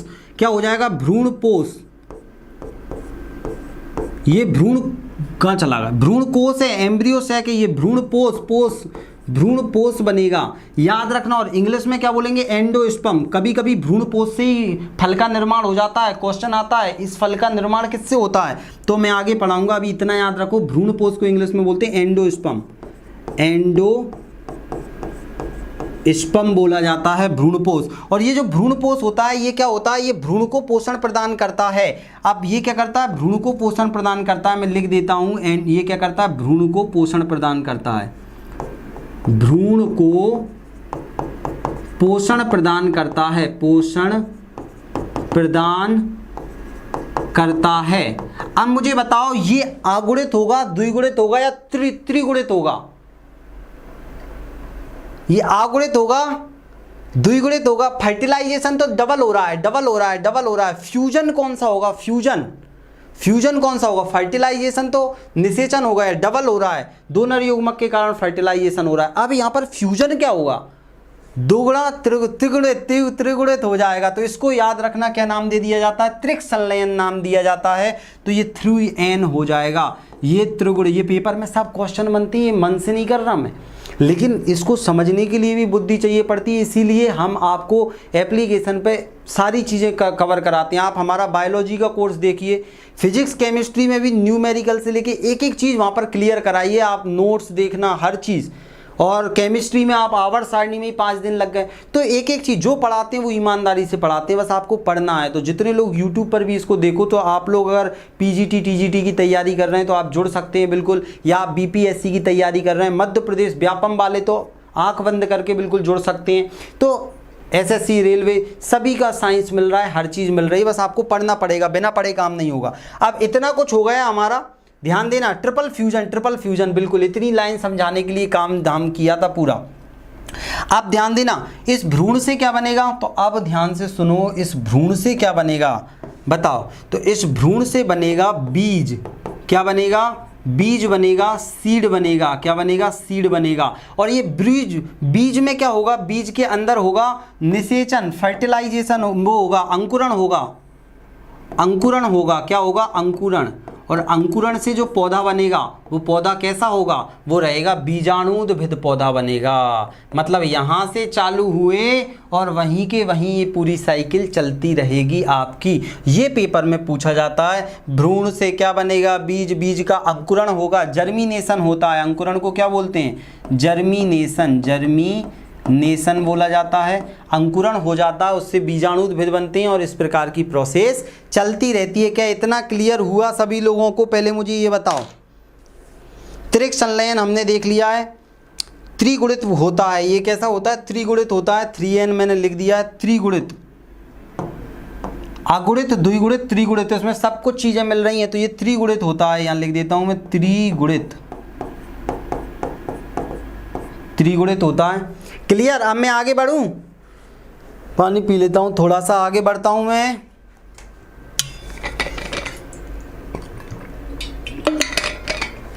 सुनो, 10-15 मिनट और दे दो, मैं आज इस चैप्टर को ही कंप्लीट कर देता हूं। ये हमारा आवृत्तबीजी, क्योंकि आवृत्तबीजी जो है ना वो छोटा मोटा नहीं है। अभी अपन टेक्सोनॉमी देखेंगे इसकी, लेकिन कब देखेंगे, जब आपको प्लांट मॉर्फोलॉजी पता होगी कि बीज क्या होता है, जड़ कौन कौन सी होती हैं, तना कौन सा होता है, पत्ती, फूल, फल, तब आपसे छोटे मोटे क्वेश्चन सारी चीज़ें अब आपसे पूछ लेगा। वो स्ट्रॉबेरी बताइए फल के कौन से भाग से निर्मित होता है, मध्य फल वित्ती, ये वित्ती, वो आप बता ही नहीं पाओगे। पहले आपको क्लियर होनी चाहिए चीज़ें। तो मैं अब आपसे ले रहा हूँ सिर्फ और सिर्फ 5-10 मिनट और हम इसको कंप्लीट कर देते हैं।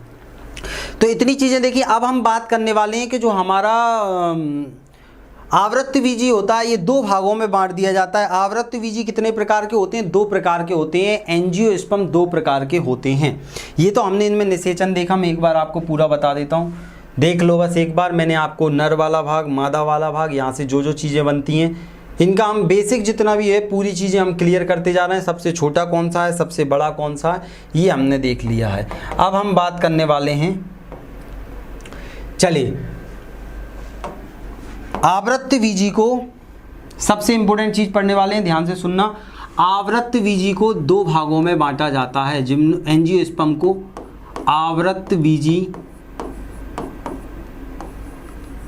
को दो वर्गों में बोल सकते हैं या आवृत्तबीजी दो प्रकार के होते हैं, ऐसे लिख सकते हैं। आवृत्तबीजी दो प्रकार के होते हैं, दो प्रकार के होते हैं। अब दो प्रकार कौन कौन से हैं बता पाओगे आप लोग?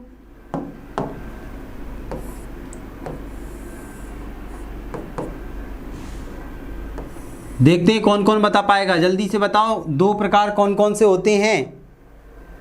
हाँ, ये लिखा हुआ भी दे देंगे निशु जी, बस आज पूरा लिखा हुआ निकलवा लेंगे बोर्ड में से, बस निकालने की देरी है तो आपको उसमें डलवा दिया जाएगा, तो टेंशन बिल्कुल मत लेना। मुझे लगा आप हाथ से बना रहे होगे, लेकिन आपको ये भी प्रोवाइड कर दिया जाएगा, टेंशन मत लो। आपके एप्लीकेशन पर जहाँ PDF मिल रही है वहाँ पर आपको हैंड रिटन नोट्स भी मिल जाएंगे, आप बाद में लिख लेना। तो एक बीजपत्री और द्विबीजपत्री ये दो प्रकार के होते हैं, मोनोकोट और डाइकोट। याद रखना, एक बीजपत्री,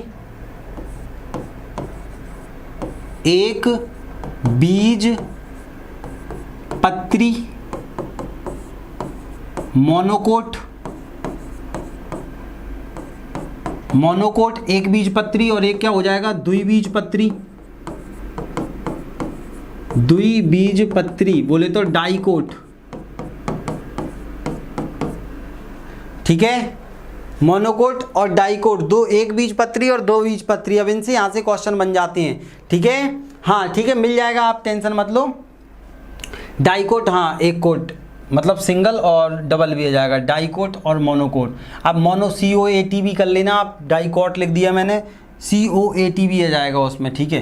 अब एक बीजपत्री की अगर हम बात करें सबसे पहले, तो एक बीजपत्री सबसे पहले हम बात करने वाले हैं भ्रूण लेवल की। चलो हम इनके भ्रूण की बात करें, भ्रूण की बात करें, एम्ब्रियो की बात करें, तो इनके भ्रूण में क्या होता है, इनके जो बीज होता है इनके बीज में एक पत्रक होता है। चलो भ्रूण की जगह बीज लिख देता हूं और जल्दी क्लियर हो जाएगा आपको। तो बीज, सबसे पहले हम बीज के आधार पर देखते हैं। इनके बीज में क्या होता है, एक पत्र पाया जाता है, या आप बोल सकते हो इनके बीज में क्या होता है, केवल एक ही मतलब दो समान टुकड़ों में इन्हें नहीं तोड़ा जा सकता, एक बीजपत्री। इनके बीज में एक ही पत्रक होता है। तो याद रखना, इसको आप सिंपली ऐसे भी लिख सकते हो कि बीज, केवल एक बीज पत्र पाया जाता है, इतना ही लिख लो, केवल। अभी मैं समझाऊंगा, आप टेंशन मत लेना। केवल एक बीज पत्र पाया जाता है, बीज पत्र पाया जाता है। और मतलब इसमें क्या होगा, जो बीज हैं उनको आप तोड़ नहीं सकते हैं, सिर्फ एक ही पूरा का पूरा बीज निर्मित होता है भ्रूण के द्वारा। और यहाँ पर क्या होते हैं, दो बीज पत्र पाए जाते हैं, मतलब दो समान भागों में क्या कर सकते हैं, बीज को आप तोड़ सकते हैं। बीज जैसे चना की दाल है, तो चना की दाल आप देखना उसके ऊपर का खोल हटाना, दो भागों में टूट जाएगा। आप देखना सरसों को दरना तो दो भागों में टूट जाएगी। आप इमली का बीज लेना, दो भागों में टूट जाएगा। आम का बीज लेना, दो भागों में टूट जाएगा। तो याद रखना, इनमें क्या होते हैं, जो बीज रहते हैं दो भागों में बटे हुए रहते हैं। तो बीज दो भागों में विभाजित होते हैं, बीज दो भागों में विभाजित होते हैं, भागों में विभाजित होते हैं। बीज क्या होते हैं, दो भागों में विभाजित होते हैं। इतना आप सभी को क्लियर हो गया। अब आप बोलोगे सर आपने बीज तो बता दिया, अब मान लो हमें बीज मिल ही नहीं रहा, हम तो खा रहे हैं सर प्याज। अब बताओ आपके प्याज में क्या होगा, हम तो प्याज खा रहे हैं, प्याज में बीज कहां से मिलेगा सर, हम तो खा रहे हैं गन्ना, हम तो घास खा रहे हैं, घास ज़्यादा ही हो गया।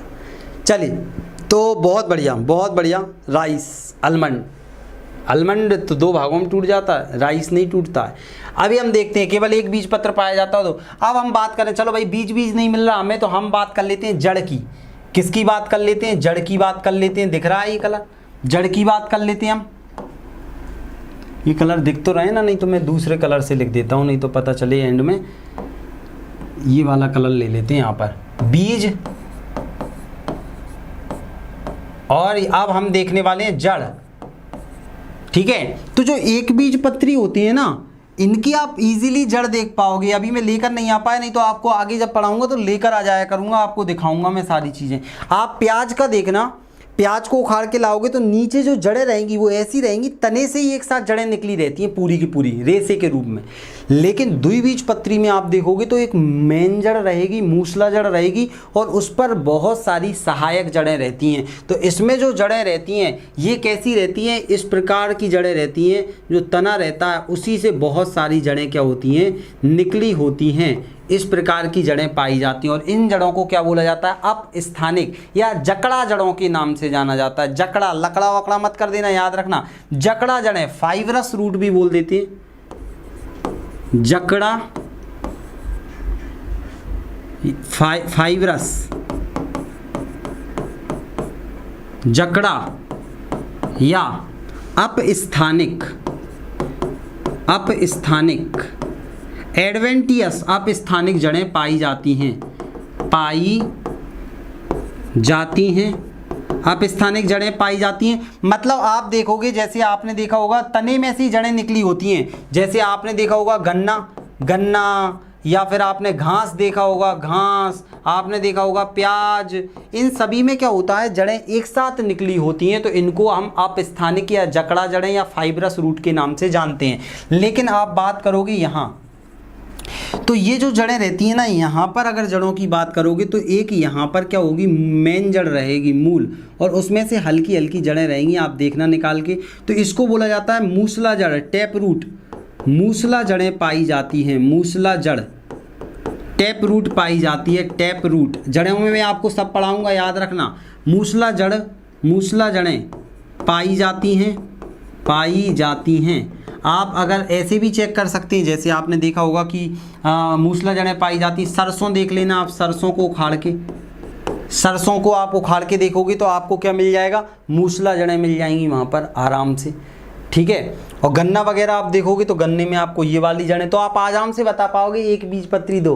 अब आप बोलोगे सर हमें जड़ें नहीं मिल रही हैं, हम कैसे देखें, हमें कुछ और उपाय बताइए। तो और उपाय भी बता देते हैं। हाँ, दाल वगैरह आप देखोगे, दालों की जड़ें उखाड़ के देखोगे तो एक बड़ी सी लंबी जड़ दिखाई देगी और उसमें सहायक जड़ें रहेंगी। लेकिन बहुत सारे पेड़ों में नॉर्मल ही उसमें पाया जाता है। अब हम आगे बढ़ने वाले हैं। जड़ें हमने देख ली हैं, जड़ना जड़ें, ठीक है, तने से हमने देखा।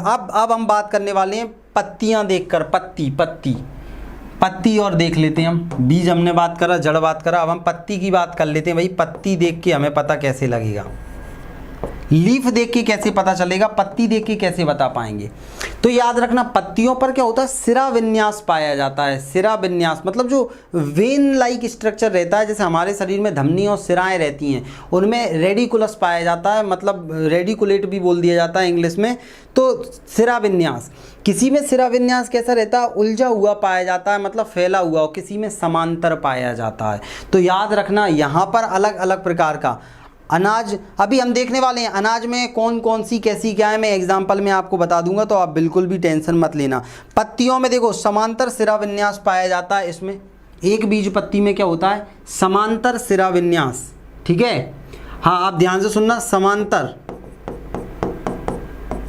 समांतर सिरा विन्यास पाया जाता है। सिरा विन्यास, यार सिरा विन्यास को इंग्लिश में, एक मिनट, इंग्लिश में सिरा विन्यास को क्या बोल, रेटिकुलेट बोलते हैं इंग्लिश में, reticulate, parallel reticulate, parallel reticulate, समांतर सिरा विन्यास पाया जाता है, सिरा विन्यास पाया जाता है। अब आपके दिमाग में आ रहा होगा सर हमें नहीं पता चल रहा समांतर क्या है, तो इसकी पत्तियां इस प्रकार से रहती हैं, ध्यान से सुनना। मान लो ये पत्तियां हैं, एग्जाम्पल बता रहा हूँ, नहीं तो बहुत सारे लोग भड़क जाएं।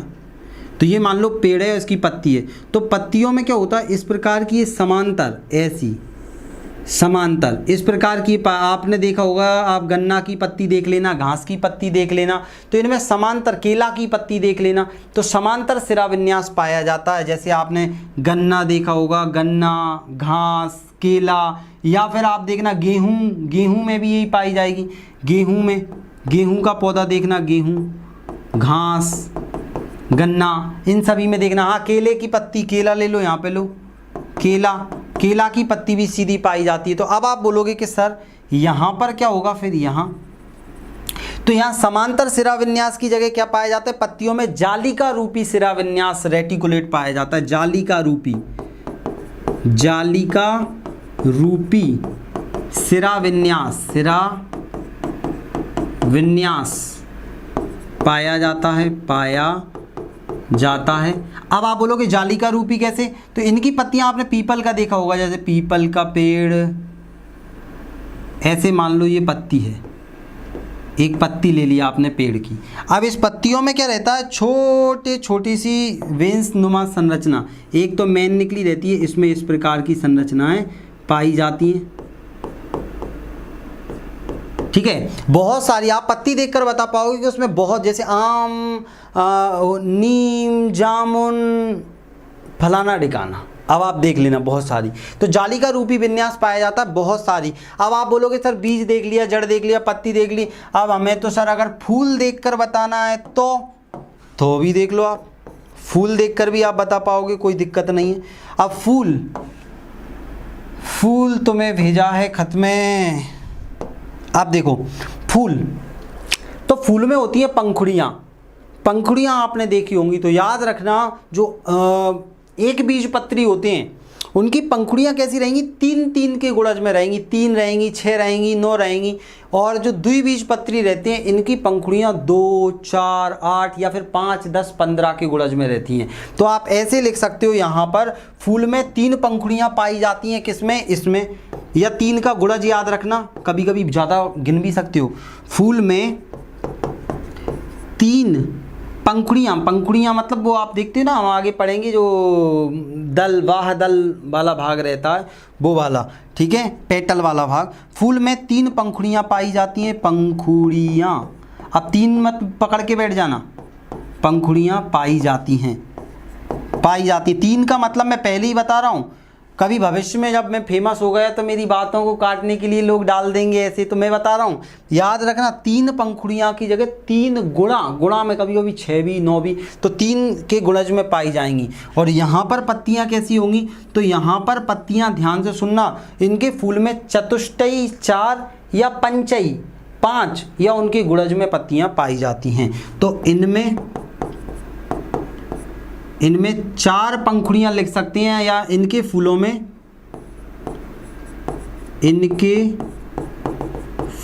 में 4 पंखुड़ियाँ,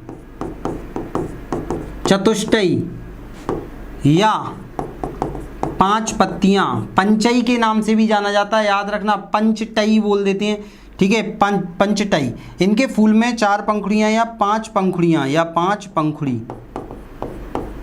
पंखुड़ी पाई जाती हैं, यह इनके गुणज में 2, 4 है ना, पाई जाती हैं, 3 का क्रम या फिर ऐसे अलग अलग। अब इनके अगर आपसे एग्जाम्पल पूछ ले तो आप बिल्कुल बता पाओगे। एक बीज पत्री के एग्जाम्पल में आपने देखा एक ही बीजा पाया जा रहा है, जैसे गेहूं, चावल, आप और देख लो ज्वार, बाजरा, गन्ना, प्याज, ये सब आप देख लेना, केला, गेहूं, घास, यहाँ भी लिख दिए मैंने एग्जाम्पल। और द्विबीज पत्री में आप देखोगे दलहन, जितनी भी दालें रहती हैं उनमें 2 पाए जाते हैं। नीम की निबोड़ी हो गई या फिर आम की गुठली हो गई, उन सभी में क्या होता है, 2 पाई जाती है। तो ये मोनोकोट पूछ लेता है, डाइकोट तो सभी बता देते हैं। सरसों भी इसी के अंदर आएगी, सरसों, तिलहन, सरसों इसी के अंदर आ जाएगी। इसके अंदर आप देख पाओगे, इसमें साबूदाना इसके अंदर आएगा, साबूदाना एक ही बनाया जाता है वैसे साबूदाना तो प्राप्त करके। अब आप जितना पढ़ते जाओगे आपको चीज़ें मिलती जाएंगी। आम वगैरह, आम ले लो, इसमें नीम की निबोड़ी, इमली का चिया, तो ये आपको याद रखना है। इतना कुछ आप याद रख पाओगे एक बीज पत्री और द्विबीज पत्री से।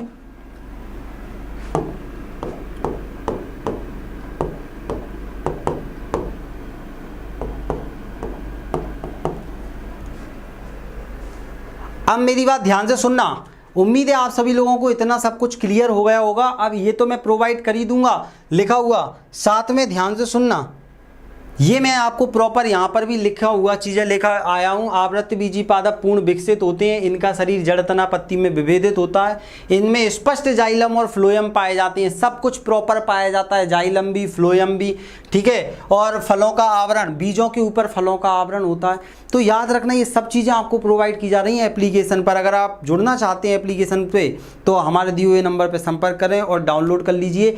मिनिमम फीस पर आपको पूरा कोर्स मिल रहा है। पीजीटी टीजीटी का अलग से कोर्स मिल रहा है आपको, डिटेल में पूरा का पूरा एक एक टॉपिक जो लिख कर दिए वो आपको मिल रहे हैं। संविदा शिक्षक, साथ ही साथ रेलवे, एसएससी, सभी एग्जामों के लिए आपका बॉटनी कवर हो रहा है। तो अगर आप बॉटनी के साथ साथ जूलॉजी भी पढ़ना चाहते हैं तो आपके लिए सारी चीज़ें उपलब्ध हैं, ठीक है। चलो हाँ, अच्छा अच्छे से समझाते हैं। अभी समझाना ख़त्म थोड़ी हुआ है, अभी 5 मिनट 2 मिनट और दे दो। स्पष्ट जाइलम और फ्लोएम सब आपने देख लिया है। आवृत्तबीजी पादपों में अलग अलग प्रकार के कार्य के लिए विभिन्न अंग होते हैं, जैसे जल तथा खनिज लवण के लिए जड़ें, मिट्टी, सब वही का वही मैंने जो समझा दिया पूरा वही लिखा हुआ है यहाँ। हवा में सीधा खड़ा होने के लिए तना और शाखित होता है। तना कैसा होता है? मजबूत और शाखित होता है। ये आहार बनाने के लिए पत्तियों को जन्म देते हैं और जनन हेतु पुष्प होता है। पुष्प में पराग तथा बीजाणु बनते हैं, हमने देखा। आवृत्तबीजी 2 प्रकार के होते हैं, एक बीजपत्री वे पौधे जिनमें केवल बीज में एक पत्रक होता है। याद रखना, जैसे कि लहसुन, गेहूं, जौ, बांस, ताड़, खजूर, प्याज आदि। और द्विबीजपत्री जिनके बीज में 2 पत्र होते हैं, जैसे सलजम, इमली, चना, मटर, आम, सरसों इत्यादि। इतना याद रखना है। हाँ, आज चैप्टर कंप्लीट ही है, ये कंप्लीट ही है, कोई दिक्कत वाली बात नहीं है, ये कंप्लीट ही है। इतना ही पेपर में आपका जो आवृत्तबीजी है ना वो इतना ही है। अब इसके अंदर टेक्सोनॉमी इसकी और मॉर्फोलॉजी, तो ये हम जड़ तना पत्ती अलग से हम प्लांट मॉर्फोलॉजी पढ़ेंगे, तो आवृत्तबीजियों का ही पढ़ना पड़ता है। आपके सिलेबस में नाम लिख के दे दिया उन्होंने कि आवृत्तबीजी का, जबकि इनका ही हम पढ़ेंगे। तो हम अब कल से क्या स्टार्ट करेंगे? प्लांट मॉर्फोलॉजी, पादप आकार की, जड़ क्या है, तना क्या है, पत्ती क्या है, फल क्या है, फूल क्या है, सब हम बिल्कुल डिटेल में पढ़ेंगे, तो आपको दिक्कत नहीं आएगी, ठीक है। इमली हो गए। बीज पत्रों की संख्या के अतिरिक्त और भी कई तरह के दोनों भिन्न होते हैं, जैसे जड़ तना मैंने सब बताया आपको। मोनोकोट में सीधा सीधा ऐसा रहता है, इनमें सिरा विन्यास पाया जाता है, ये भी मैं आपको बता चुका हूँ। द्विबीजपत्री की लगभग 2 लाख जातियों को 250 से अधिक कुलों में रखा गया है। अब वर्तमान में 2,70,000 तक खोजी गई हैं और 250 से अधिक कुल हैं। कुल को हम आगे देखेंगे इनके अंदर जब हम टेक्सोनॉमी पढ़ेंगे कि पेपेवरम कौन सा आ जाएगा, कौन सा सेलोनेसी, अलग अलग प्रकार के बहुत सारे हैं। आवृत्तबीजी ये पादप का सबसे बड़ा वर्ग होता है। अब ये पूरा का पूरा मैंने जो आपको पढ़ाया है वो लिख कर दिया है, सब चीज़ें बिल्कुल प्रॉपर लिख कर दी हुई हैं। बस आपको अच्छे से क्या करना है, इनको पढ़ना है। एक बीजपत्री, द्विबीजपत्री, सिरा विन्यास, ठीक है। ये देखो इनका महत्व क्या होता है। गेहूं, चावल, मक्का आदि, दालें, अरहर, चना, मटर आदि। फल में आम, अंगूर, तरबूज। खाद्य तेल में मूंगफली, सरसों। ये सब आपको यहाँ पर मैंने दे के रखे हैं, अंतर भी देने के लिए चित्र वित्र भी बना दिए हैं। तो अब इतना आप सभी को उम्मीदें क्लियर हो गया होगा दोस्तों। यहाँ से पेपर में क्वेश्चन आते हैं। अब ये ख़त्म आवृत्तबीजी, यहाँ पे जनरल नॉलेज जितना पेपर में आता है वो हमने ख़त्म कर लिया नॉर्मल एग्जाम से। अब हम प्लांट मॉर्फोलॉजी, पादप आकार की पढ़ेंगे इसके बाद में। इसके अंदर इसकी आकार की पढ़नी है कि अब जड़ तना पत्ती तो इसी में विकसित है, तो बिल्कुल लकीर के फ़कीर मत बनना, इसमें सारी चीज़ें आपकी कवर हो जाएंगी। तो आप सभी लोग डाउनलोड कीजिए हमारे एप्लीकेशन को, वहाँ पर आपको सब कुछ मिल रहा है, जिसमें आपको देखिए यहाँ पर मैं आपको बता देता हूँ कि ये साइंस वाले कोर्स में आपको फिजिक्स, केमिस्ट्री, बायोलॉजी के साथ साथ तमाम एग्जामों का साइंस मिल रहा है, जिसमें हर चीज़ आपको क्लियर कराई जा रही है। मात्र 499 अभी रेट है, कल का पता नहीं है, याद रखना। 1 ईयर वैलिडिटी है। बॉटनी अकेला क्रैश कोर्स लेना चाहते हैं तो 299 में आज की प्राइस है ये, याद रखना। कंप्यूटर भी मिल रहा है। संविदा शिक्षक मध्य प्रदेश वाले जितने भी हैं, आपके एग्जाम की डेट कभी भी आ सकती है। अगर आप जुड़ते हैं तो पेपर में आपका जैसी डेट आती है, जो भी सिलेबस एक्स्ट्रा ऐड होता है वो सब कवर कराया जाएगा, और एक एक चीज़ आपको बिल्कुल डिटेल में सब कवर कराई जा रही है। तो आप लोग जुड़ सकते हैं। तो स्वागत है आप सभी लोगों का, ठीक है।